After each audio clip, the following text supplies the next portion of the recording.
एक दफ़ा का जिक्र है कि किसी गांव में एक कासिम नाम का लड़का रहता था। वो बहुत ही नेक दिल था और लोगों की मदद करना उसे बहुत अच्छा लगता था। उसके वालिदैन उसके बचपन में ही गुजर गए थे और आज उसके वालिदैन को गुजरे हुए 20 साल गुजर चुके थे। उसके वालिदैन की वफ़ात के बाद उसके चचा ने उसकी परवरिश की थी। अब उसके चचा बूढ़े हो चुके थे और वो जवान हो चुका था। उसने सोचा कि क्यों ना अब वो बड़ा हो चुका है और पढ़ा लिखा है, शहर में जाकर कोई काम करे।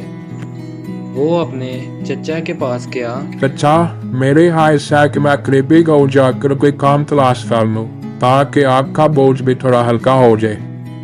मुझे बहुत खुशी है कि तुम अपने बल पर कोई काम करना चाहते हो।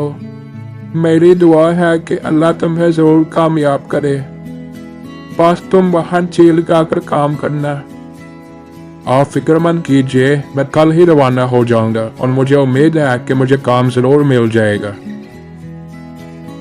कासिम अपने सफ़र पर रवाना हो गया। रास्ते में कासिम जंगल से गुजर रहा था कि अचानक उसकी नज़र एक बहुत बड़े पेड़ों पर पड़ी जो दरख्त के नीचे पड़े हुए थे। कासिम उनके पास गया तो दरख्त के पीछे से आवाज़ आई, कासिम, ये जादुई बाण है, तुम इनसे जो कहोगे ये तुम्हारी ख्वाहिश पूरी कर देंगे।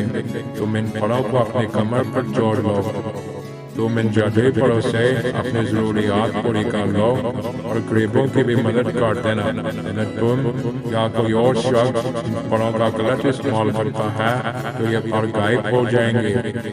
इसके बाद वो पर कासिम की कमर पर लाग गए। कासिम पहले तो घबराया, लेकिन उसने अपने जिस्म में परों को महसूस किया और परों को फड़फड़ाया तो वो उड़ने लगा।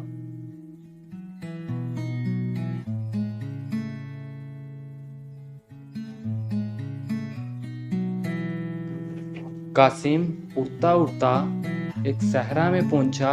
वहां उसे एक आदमी अफसरदा दिखाई दिया। कासिम उसके पास गया और बोला, तुम क्यों रो रहे हो?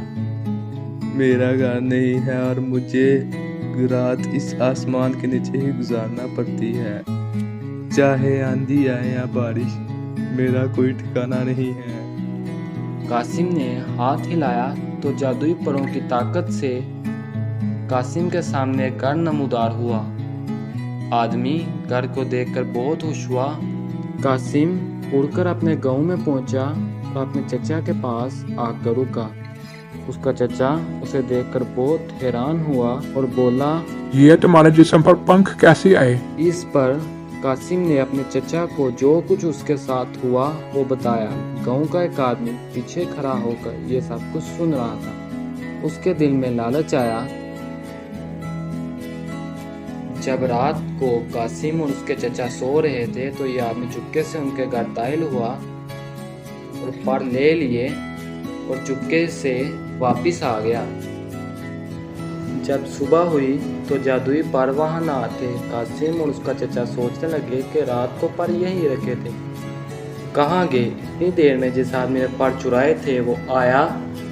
एक ड्रम उठाकर कासिम को मारने की कोशिश की, लेकिन कासिम बच गया। इस पर जादुई पर इसे उठाकर ऊपर ले गए और गायब हो गए और वो आदमी धर्म से नीचे गिर गया।